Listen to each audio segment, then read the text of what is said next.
Why is the US hosting the world's biggest sporting event, while banning millions from even entering the country? On June 4th, 2025, President Donald Trump signed Proclamation 10949, a sweeping executive order reviving and expanding travel restrictions. His administration labeled the targeted countries as high risk, with failed vetting systems. The result? Nationals from 12 countries, including Iran, Libya, Somalia, Sudan, Afghanistan, Yemen, and Syria, are now fully barred from U.S. entry. 7 more, like Venezuela, Cuba, and Nigeria, face partial restrictions. It's a familiar policy, wrapped once again in the language of national security. But this time, the world isn't buying it, because the United States is about to host the 2026 FIFA World Cup. This isn't just another tournament. It's the most global sporting event ever staged in North America.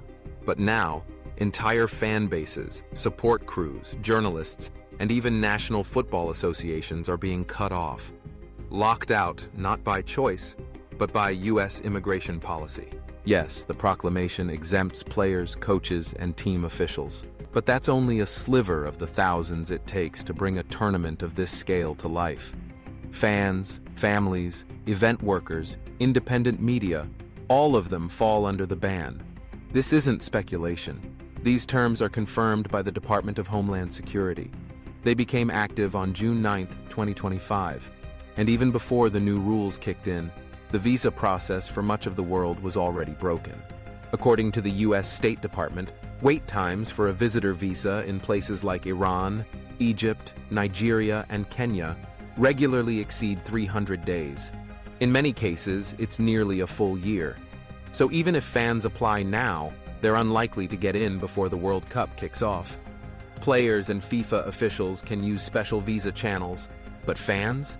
They're funneled into the overwhelmed B1, B2 pipeline, already backlogged from COVID-era delays, staffing shortages, and now political interference. And the consequences are already visible. Fan delegations from West Africa and the Middle East are either canceling their travel plans or rerouting them to Mexico, one of the co-hosting nations without these restrictions. This isn't a one-off inconvenience. It's a fundamental disruption to the tournament's structure, directly caused by U.S. policy. Now, what began as a foreign policy flashpoint is morphing into a domestic crisis. Officials in Houston, Atlanta, and Los Angeles have sounded the alarm. In June 2025, city planners warned that federal visa bans and aggressive immigration enforcement were complicating hospitality, international marketing, and logistics. Houston's organizing committee issued a rare joint statement. They cited ICE activity, lack of federal clarity, and diplomatic tensions as reasons vendors and fans are pulling out. Cities have spent millions to prepare, upgrading infrastructure, securing venues, and planning crowd management. But now, many of the guests they were preparing for may never arrive. Hotel chains, local businesses, and tourism agencies are already reporting flat bookings in areas that expected surges from African, Middle Eastern, and Latin American fans.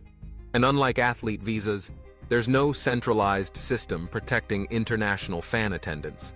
As one Texas tourism executive said during a press conference on June 17th, "We're hosting the world's biggest event, but we're not letting the world in." Iran highlights this contradiction best. The national team has qualified. Its players and staff are covered under the athlete exemption. But their supporters? Completely banned. Iran is one of the 12 countries with a full entry block. So no matter how many tickets Iranian fans buy, they're not allowed to enter U.S. territory. There's no carve-out for spectators. In response, organizers are scrambling. According to internal memos, Iran's group stage games may be moved to Mexican venues, where fans can legally attend. That move may ease public backlash, but it's creating chaos behind the scenes. And Iran isn't alone. Across Africa, the Middle East, and South Asia, fans face either impossible wait times or complete bans. Countries like Egypt, Nigeria, Morocco, Kenya, Ghana, and Algeria have visa waits of 280 to 350 days. And for the 12 fully banned nations, Sudan, Libya, Somalia, Yemen, there's no legal pathway at all. Entire fan bases have been effectively shut out of the US leg of the World Cup. The financial implications are staggering. Back in 2022, Qatar welcomed massive crowds from these very regions, bringing hundreds of millions in tourism revenue. Fans packed flights, filled hotels, drove retail sales, and boosted sponsor campaigns. Now, those same markets are locked out. Not due to lack of interest, but US immigration policy. Even fans who are technically eligible to apply are facing delays, unclear processing timelines, and a travel planning nightmare. This isn't a minor bureaucratic glitch.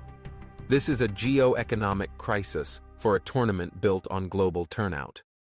FIFA has yet to comment, but their silence is not going unnoticed. Regional federations are asking the obvious.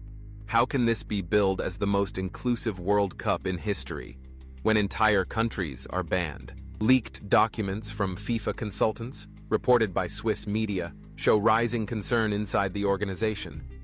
African and Middle Eastern markets, where football loyalty is strongest, are watching closely. There's also talk of legal pushback. Some international fan associations are exploring discrimination cases, arguing that FIFA has a duty to ensure equitable access for attendees. Now FIFA is cornered. On one side, there are contracts, US government partnerships, and federal security concerns.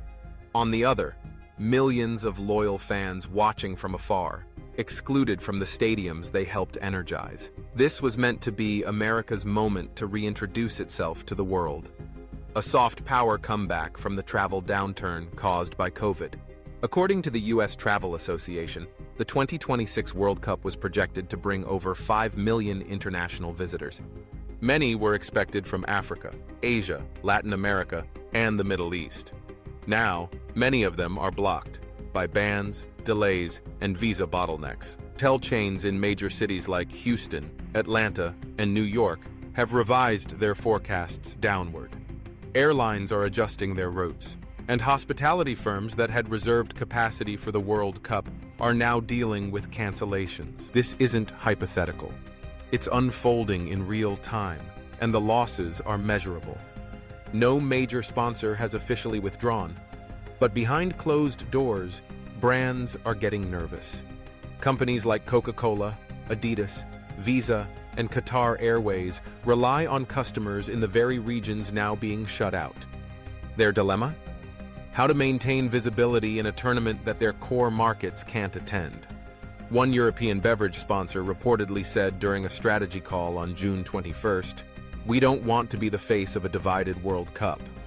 America's co-hosts, Mexico and Canada, are now moving to distance themselves diplomatically.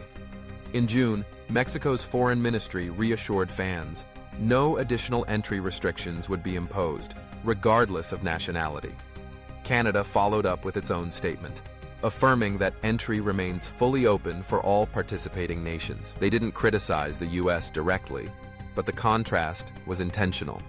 Several football federations, including Iran, Algeria, and Venezuela, are already lobbying for their matches to be held in Mexico or Canada instead of the US.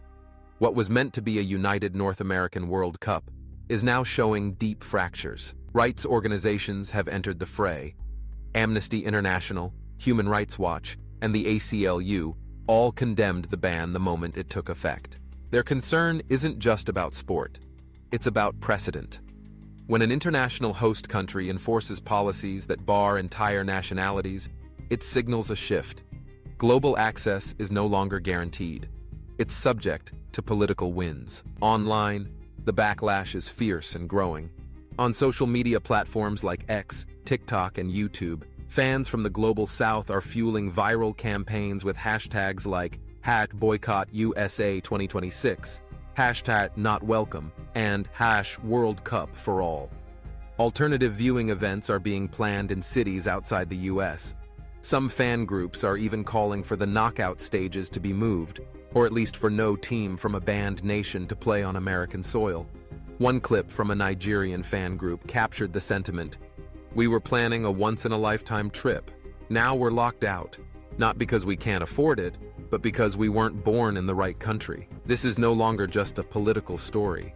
It's a rising global movement, fueled by disappointment, injustice, and exclusion. So here's the final question. Can the US still claim to be a global host when so much of the world isn't allowed in? The stadiums are ready. The matches are scheduled.